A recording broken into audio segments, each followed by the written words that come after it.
thank you and welcome back to my channel. If you haven't already, please subscribe and like and share this video. Today I wanted to come on and talk to you about my low blood count again for the third time in a row. This past Friday, which was yesterday, October the 9th, I was supposed to have received my 11th chemo out of 12 of the Taxol on carboplatin, and that did not happen because my blood had other plans. And this time it was my my leukocytes and my neutrophils. So my leukocytes, listen, this is my report. This is my report. My leukocytes were 1.8 and they should have been between the range of 4.4 to 11.3. Yeah. So then my neutrophils were in the range of 0.8 when they should have been 1.4 to 6.5. And that is that story. Now, with all of that being said, because my blood count is so low, it leaves me immunocompromised, which means that if I'm around anyone who has anything, a child, an adult, anybody who has a cold or any symptoms of anything, I will be in trouble. So if you are somebody who's watching this and you're getting ready to be on your chemo journey or are on your chemo journey but have not had this situation happen to you with the white blood count, be careful. Because you don't even know, or I didn't feel it this time. These past 3 weeks, I did not feel any way out of order. I didn't feel like I was sick. I didn't feel tired. I remember the first time that it did happen to me, I didn't feel that way until I got home and I was like, yeah, I am tired. I laid down and I slept the whole time. So mind you, this is the 5th time that this has happened to me, number 5. So I was feeling kind of pissed off, which was my word yesterday, because I wanted to be in control and I was not in control. So that was one of the things that happened with me, and the reason why I was feeling some kind of way, because I had a goal for myself. And yeah, no, I'm not going to have a goal for myself. The chemo and my white blood count had a goal for me. And the cancer is like, hey, you know what? Okay, so the white blood count and the white blood cells in my body is like, hey, we had enough. We're done with this right now. So can somebody please save us? We're tired. We're trying to recover. We've been fighting and fighting and fighting. So the regimen that I'm on, I am taking this Taxol and carboplatin. I've been doing this head on, which was supposed to be a cycle, like I said, of 12. I've been doing this head on every single week. You'll read some where some are getting it every 3 weeks. Sometimes this Taxol is given after your surgery of having a mastectomy. But because the type of cancer that I have, which is triple negative breast cancer, is an aggressive breast cancer, the Taxol is trying to fight the DNA and everything else which is in the cancer cells. And the carboplatin is like, hey, we're trying to fight the other stuff. Everything is a bombshell inside of your body. Everything is a bombshell inside of me. And so it is just fighting. And what chemo does is it knocks everything out, the good and the bad. And I know that. I do know that. I know it. I know it. I know it. However, it is still disappointing to be able to think that you're going to be recovered after the 2nd week of being knocked down when you didn't get it the last time. So, and that's how I felt. I felt defeated because, again, the nurse comes in and she looks at me, and I swear, you guys, the look on this lady's face is like, please, who pushed me in here to tell this lady that she needs to go see the doctor again? Because when I see her coming towards me and lock eyes with me, I'm looking at her like, no, you're not. I know you are not coming in here without no chemo in your hand to tell me that I'm going to go out here and sit in front of the principal's office in the hallway, because the chairs are literally lined up in the hallway, and you have to sit outside the door until he opens up and say, okay, Miss McCrary, come on in. So not only am I sitting there, there's another lady who's been kicked out of chemo school like a couple of weeks before me, and we're sitting there, and of course the language, she speaks German, I speak English, she's sitting there, and we're both looking at each other with the universal language like, I don't know, oh, I know, looking at each other's eyes because we have masks on, and I feel sorry for her, and she's looking at me because we both end up in the same place. And there's nothing like having the nurse come and tell you that you have to see the doctor, and all of your chemo colleagues are lined up around the wall, and everybody's looking at you like, damn, I'm so sorry. It's just one of those things like, we all need it and we all want it, despite what it does to our body, because we want to heal and move on. And yeah, so that part. So it's definitely a hard pill to swallow, but it's one that you have to take down nonetheless. And these pills I've been swallowing have been without water. So when I tell you, very disappointing, and but I know, again, I know what I have to do. So I take that punch and I move on.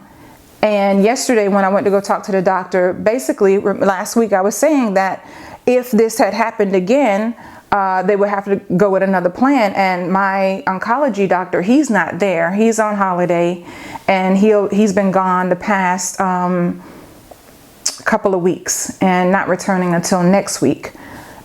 And so the plan had to be done with the doctor that told me last week I wasn't getting chemo, and another doctor that I had seen before. So behind closed doors, while I'm sitting there, they go behind closed doors, and I'm like, they talking about me. They trying to decide what are they going to do with me. So sitting there and knowing that that's happening, not just that one doctor, but you see both of them go in, and you're next to go in and speak to him. So I'm sitting there and I'm typing on Facebook, just saying, how I feel at that moment, because it's crazy. And I'm normally a strong, calm person where I'm like, okay, you know what? Let's see what's going to happen. But for the third time in a row, you just don't know what's happening, what your body's doing, or, what this, report is saying. So they open up the door, she leaves out. And doesn't even, she's like, please, again, like everybody's looking like, don't let me be the one to tell this lady that she is not getting chemo today. I'm not going to be the one. So I guess he drew the short end of the stick. So the way he looked at me when I was walking in was like, oh my God, I got to tell this lady she's not going to get chemo, and that we have another plan. So what is the other plan? The other plan is that, tentatively, they are going to stop the chemo. The tumor board is going to meet this coming up Thursday. I will go back to my gynecologist on Friday, and they will let me know the results of what's going to happen next. The next is supposedly going to be, for real this time, with the plan, is to have surgery. Which is what I said the first time. I know I'm not crazy, because I know that's what they told me, because with this regimen that I'm on right now, I should be getting this after surgery. But again, because of the aggressive type of cancer that it is, they are trying to fight this and do what they have to do to knock out all of the cells, shrink the tumor, which it is shrinking. That's the great thing. But my concern is that in the beginning they were saying, hey, we want to get this at 98%. So shrunken at 98% so we can follow up and just go ahead and do the surgery. Right now I'm at about 50, maybe 60% now. I'll find out on Friday. Don't quote me on that. On the next video, I'll have an accurate number, because that was the whole goal of not having the surgery yet, is because they wanted to shrink it as small as they could so that they can go in and take out all of the cancer and do a skin sparing mastectomy. So my next step is to have a skin sparing mastectomy. that's just what it is right now. And I'm praying and hoping that that's what happens. But during this surgery, I'm praying and hoping as well that everything will be removed. And then after that is done, I will follow back up with the Arubicin and the cyclophosphamide. That will be the next chemos that I will take after the surgery. A lot going on, yes. A lot for me to keep in my head, yes.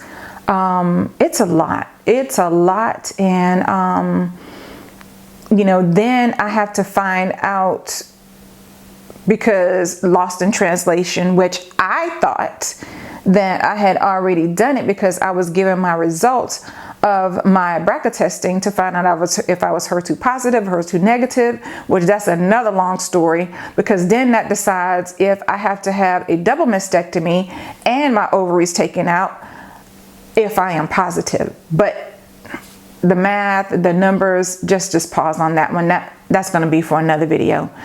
But what I did receive and what I do have in my hand in my files is that it is negative, which means I wouldn't have to do a double mastectomy, and I would not have to remove my ovaries, and I would not have to be on any hormone, hormones for 5 years or so. Because listen, y'all, I've been waking up with some crazy night sweats already, and if I have to take something like that and I don't even like pouring, and I'm trying to figure out where is this coming from. So that's another thing that I have on the list to talk to the doctor about.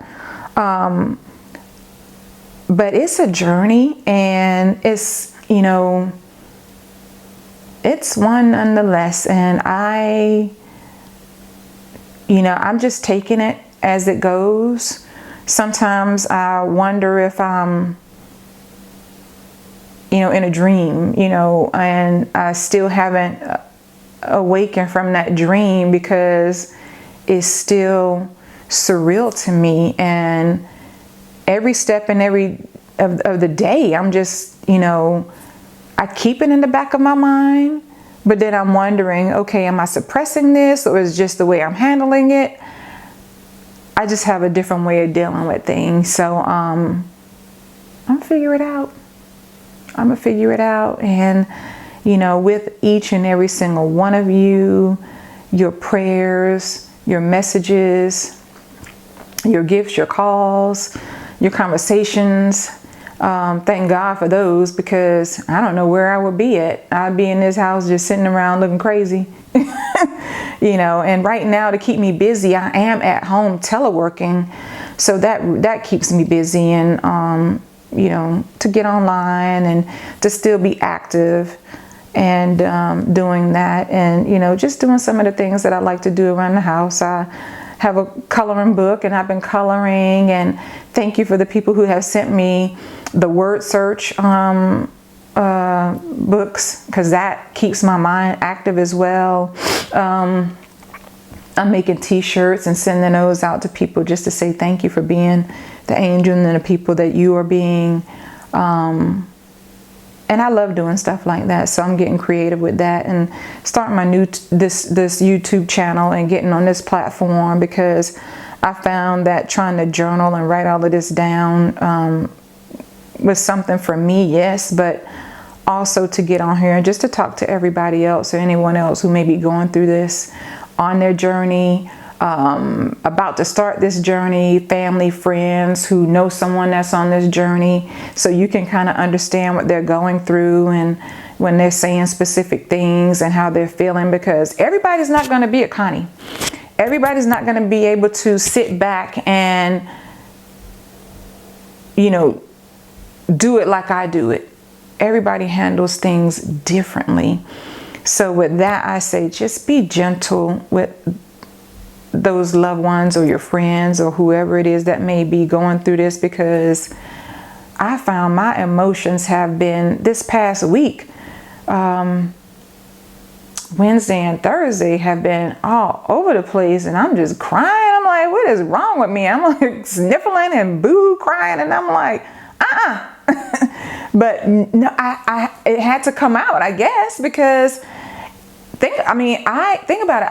I have not cried about having the diagnosis maybe twice. The first day that I got it, and just when I had to tell my family, and just seeing them heartbroken by that as well. So, and I'll do another video on that. But if you have any questions for me, and anything that you may want to hear me talk about, just let me know. You can put it down in the comments, and I'll find a way to see how I can make that happen for you, depending on what the question is. And you know, so it's definitely gonna be something that I'm gonna keep pushing through. I'm a warrior and I ain't no quitter, so that's just what it is. And again, thank you so much, and I will leave you guys today, but remember to like, share, and subscribe. And if you don't mind, maybe hit that bell so every time that my videos come up, you get notification. And have a great week.